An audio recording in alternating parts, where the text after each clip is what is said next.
Ito yung napundar ko pag-abroad ko. FW sa Saudi. Ito.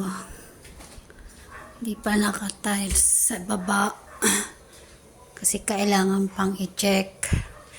Bali, ito yung paakyat. Bali, 2 kwarto siya. Ito yung second room.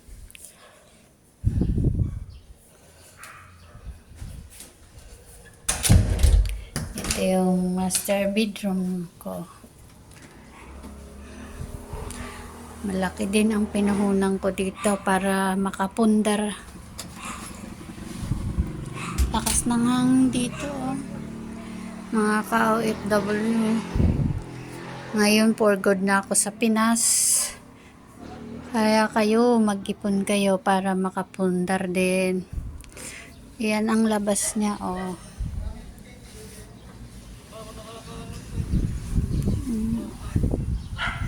Sarap ng hangin dito. Bayad ko na tong bahay na to. Sa awa ng Diyos na bayaran ko rin. Kasi yun ang sinikap ko na uuwi akong bayad. Babayaran ko talaga. Kasi alam mo na, pag umuwi ka ng Pinas, wala ka ng trabaho. Yan, ilaw ko yan. Oh. Pinag-ipunan ko talaga to. Kasi mahirap pag wala kang ipon. Ito yung labas. Yan yung aking sira kasi yung TV ko. Ito yung aking tindahan. Ice cream pa lang ang laman. Naantay ko pa yung pera ko. Para dyan. May e-loading din ako. Ito yung extra lot ko. Corner kasi siya. Yung mga halaman ko. 3 months na ako sa Pinas ngayon.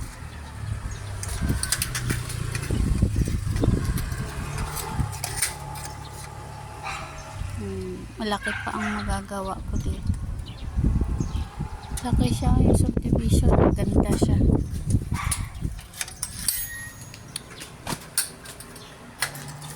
Ang ganda makapundar. Ayan yung mga halaman ko. Oh.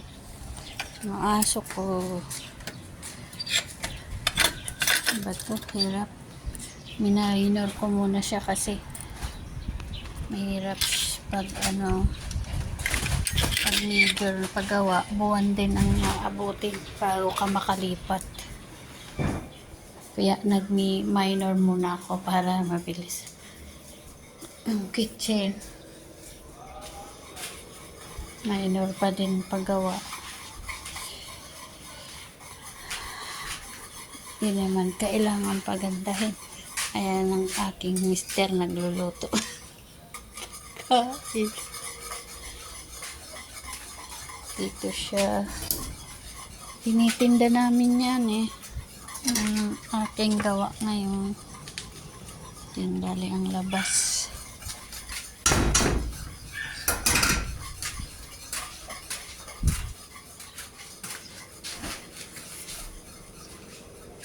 Yan lang po. Salamat sa panonood. Share ko yung pinaghirapan. Nabayaran ko na po yan. Wala na akong iisiping babayaran buwan-buwan. Sa hirap at kinhawa.